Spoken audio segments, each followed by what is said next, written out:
पूछल जाब कि सूर संग्राम के देख ले बा, जे भी देख ले बानी सबके स्वागत, सबके अभिनंदन, प्रणाम करतानी। और ये मंच पे, इतना बड़ा मंच पे खेसारी लाल भैया के आगमन भइल आदरणीय भानु प्रताप शाही जी के माध्यम से, और हम जैसे छोट मोट कलाकार रहा और स्थानीय गढ़वा जिला के कलाकार अगर गावे के मौका मिला तो ये बड़ बात बा। ये हमार खास के मंच नहीं थे, ऐसे हम एक ही दुगो मात्र गीत सुनाई, ज्यादा कुछ ना कहते हुए। और सबसे पहला गीत आदरणीय हमारे विधायक भानु प्रताप शाही जी चाचा जी खाते।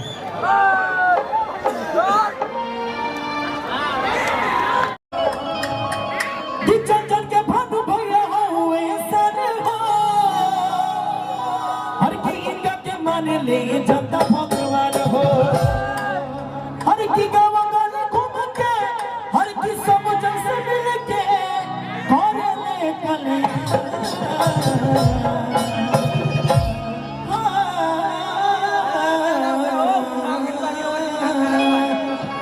आदरणीय खेसारी लाल यादव भैया, एक ही बात पूछा था रवा से, सूर संग्राम जो चल रहा था ये मुंबई का एपिसोड था, और इस एपिसोड में आखिरी राउंड तक मैंने फाइनलिस्ट में अपना प्रस्तुति दे के उप विजेता पद को हासिल किया।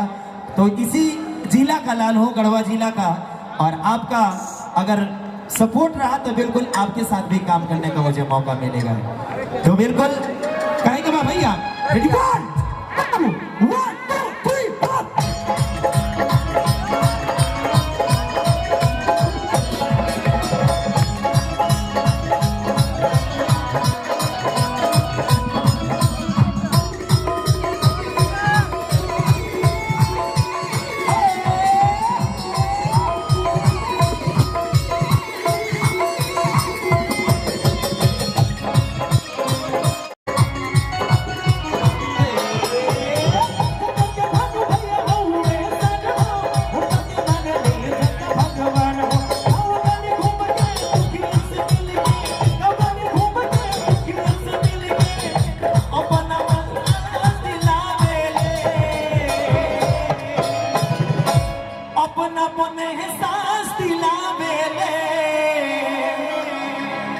और का कहे के बा लक्ष्मी के रूप में क्या मन बहिनियन के हर एक साल शादी करावे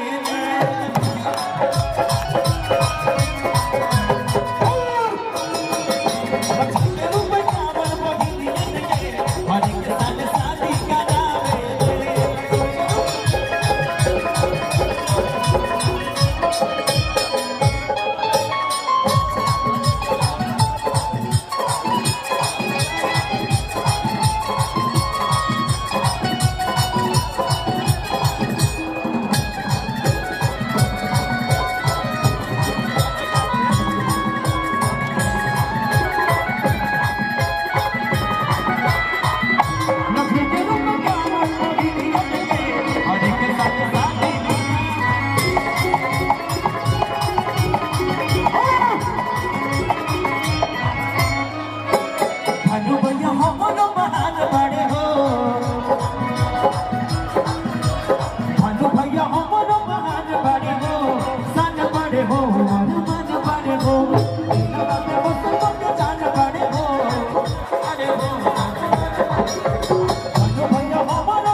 नदानी में तो क्या करबू जवानी में। भैया भानु भैया से चाहेंगे भैया डफरा के भाव लगा कि एक गीत के लिए मंटू भाई भैया साथ में रहेंगे। ये आपकी गढ़वा का लाल है और आशीर्वाद। धीरज भाई धनंजय लाल भाई कहाँ है? एक बार भानु भैया के लिए जोरदार ताली बजाती है सारे लोग।